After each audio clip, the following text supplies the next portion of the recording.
The Whispering Walls of Ancient Persia. Wow, what a title, right? It sounds less like a stuffy history lesson and more like a mystery we're about to solve. And honestly, that's exactly what we're going to do here together. So let's just start with this one simple but kind of huge idea that's going to guide us through this whole thing. What if these ancient walls could actually talk? I mean, really, what stories would they tell? And look, this isn't about memorizing dates and names. Think of this more like a quest, a mission to figure out how we can possibly listen to a past that can't speak for itself anymore. It's all about learning the art of hearing history, even through stone and silence. You know, we tend to think of history as just this collection of facts, right? But it's so much more than that. It's an active process. It's an act of listening. And for places like ancient Persia, these whispering walls are one of our main sources, even if the messages are, a little broken and incomplete. All right, so where do we even begin? Well, we start by tuning into the loudest whispers, the most obvious, most direct messages that they left behind for us. And what are those? We're talking about inscriptions. These are words that were literally carved into stone, meant to last forever. They were the official records, declarations from kings, celebrations of huge victories, and the very laws that held their society together. Basically, this was history written by the people in charge for all of us in the future. And they did not hold back. They spoke with so much power and confidence. Just listen to this. It's a pretty typical example. I am the great king, the king of kings. By my will, this empire was built. By my strength, our enemies were vanquished. I mean, there's absolutely no room for doubt in a message like that, is there? And that right there, that's what we mean by the loudest whispers. These are the stories that the powerful wanted us to hear. They're super valuable clues, for sure, but we always have to remember they're also kind of like ancient PR. But see, to get the whole story, we have to learn to read between the lines, or in this case, between the carvings. We have to look past the official text and see the other stories being told in stone.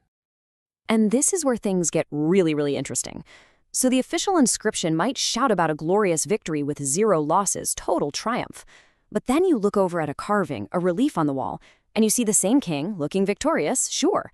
But in the background, you might also see wounded soldiers. You might see grieving families. The art often tells a much more complicated truth. This is where we start to find everything the official records leave out. The art can show us the real human cost of a war, what people actually believed, and all the little details of what their daily life was like. But listening to the loudest whispers and even digging into the art, that's only half the battle. The hardest part, and maybe the most important part of this whole journey, is learning to hear the sound of silence, to hear the stories that were never carved at all.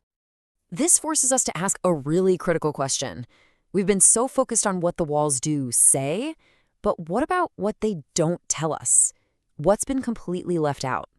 We're talking about the missing voices. Think about it. The people who actually built these massive walls with their own hands. The merchants haggling in the market. The farmers out in the fields. The women running the households. The kids playing in the streets. And this is a big one, the people who were conquered. Their stories are almost never carved in stone. And this really gets to a fundamental truth of studying history. The whispers of the powerful, the kings, the generals, are just so loud that they often completely drown out the deep, profound silence of almost everyone else. So if the sources are so incomplete, so biased, how can we possibly know anything? Well, this brings us to the final twist in our little mystery. It all comes down to how we choose to listen. This is the real art of being a historian. And it's not just guesswork, it's a real discipline. So first, you gather every single clue you can find, every little whisper.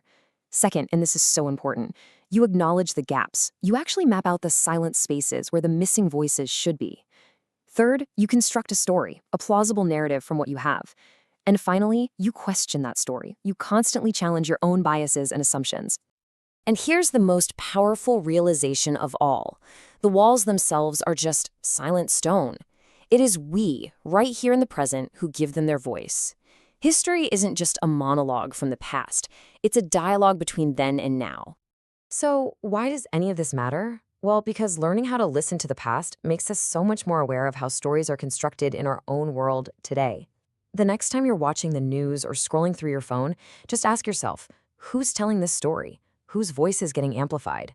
And maybe even more importantly, Whose voice is being silenced? Which leaves us with one last big question to think about. 1,000 years from now, when people are looking back at our digital ruins and what's left of our world, what are our walls going to be whispering about us?